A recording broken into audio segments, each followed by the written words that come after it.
ఈరోజు ఆంధ్రప్రదేశ్ రాష్ట్ర పరిస్థితి చెప్తానండి. ఏ పార్టీలో కూడా భారతదేశం మొత్తంలో ఎంతో మంది నాయకులు, ఎన్నో వేల మంది నాయకులు పోటీ చేశారు.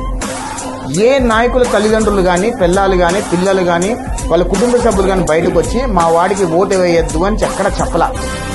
దరిద్రం ఏంటంటే ఆంధ్రప్రదేశ్ రాష్ట్రంలో వైసీపీలో అంబటి రాంబాబు దగ్గర నుంచి జగన్మోహన్ రెడ్డి వరకు వాళ్ళ సొంత కుటుంబ సభ్యులే బయటకు వచ్చి జగన్మోహన్ రెడ్డికి ఓటు వేయొద్దు అని చెప్పి జగన్మోహన్ రెడ్డి సొంత చెల్లి వైఎస్ షర్మిల చెప్పింది. బాబాయ్ కూతురు వైఎస్ వివేకానంద రెడ్డి గారి కూతురు సునీతమ్మ చెప్పింది. ఆఖరికి జగన్మోహన్ రెడ్డి గారి తల్లి కూడా జగన్మోహన్ రెడ్డి గారికి ఓటు వేయొద్దు, షర్మిల గారికి ఓటు వేయండి అని చెప్పింది. అంటే జగన్మోహన్ రెడ్డి ఎంత దయనీయమైన పరిస్థితిలో ఉన్నాడు. జగన్మోహన్ రెడ్డికి ఓటేస్తే ఆంధ్రప్రదేశ్ రాష్ట్రం సర్వనాశనం అయిపోతుందని చెప్పి షర్మిలమ్మ చెప్పింది, సునీతమ్మ చెప్పింది, విజయమ్మ చెప్పింది. అంటే జగన్ రెడ్డి పత్రం ఎంత భయంకరంగా ఉండబోతుందో జగన్ రెడ్డి కూడా తెలుసు. కాకపోతే ఏంటంటే మేకపోతు